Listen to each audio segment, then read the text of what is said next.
વનતારા એક private zoo છે. વનતારા અનંત અંબાણી ને રમવા માટે બનાવી દેવામાં આવેલું પ્રાણી સંગ્રહાલય છે. આ અને આવી અઢળક વાતો ઈર્ષાળુઓના મોઢે સતત આવ્યા કરે છે.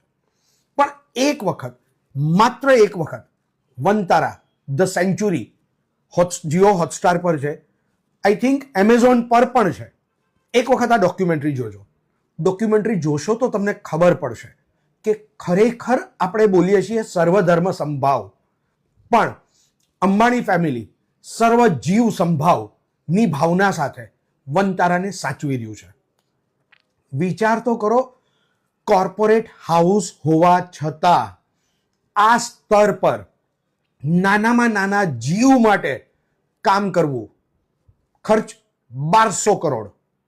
પૈસા વધારાના નથી, પણ એ ખબર છે કે મૂંગા જીવની યાતના કઈ સ્તર પરની હોય છે, જે કહી નથી શકતા કે અમે આટલા પીડાઈએ છીએ. વનતારા માટે યાદ રાખજો, વનતારા, માત્ર વનતારા માટે અનંત અંબાણી મુંબઈ નથી રહેતા. મહિનામાં 25 દિવસ જામનગરમાં વનતારામાં જ રહે છે. વનતારામાં બનતી એક એક રસોઈ પર એ પોતે અંગત રીતે ધ્યાન આપે છે. જે પરિવારમાં લાખો કરોડો રૂપિયા ધરાવતા પરિવારનો એક યંગસ્ટર પોતાનું આખું જીવન આ પ્રકારે સૃષ્ટિ માટે આપી દે ને, સાહેબ, એને સેલ્યુટ કરવી પડે. અને ઈર્ષાળુઓ, મીડિયા, બધાની માટે એક જ વાત છે, વનતારા એ તો એમના પોતાના માટે છે.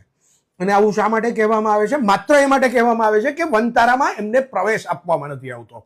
એ પ્રવેશ નહીં લેવાનું કારણ ખબર છે? એક વખત જીમ કોર્બેટ અને ગીર ફોરેસ્ટમાં પ્રોહિબિટેડ એરિયામાં જઈને દેખાડજો, ફાટીને હાથમાં આવી જશે. વનતારામાં પણ એ જ પરિસ્થિતિ છે. રિયલ જંગલ છે એ.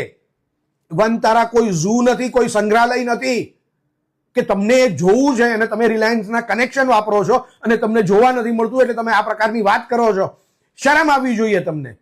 કોઈ જગ્યાએ સારું કામ થઈ રહ્યું હોય તો એટલીસ્ટ એ માનસિકતા રાખો, એને બિરદાવો. અને જો બિરદાવી ના શકો ને તો જીભને ચોક્કસ જગ્યા પર મૂકી દો.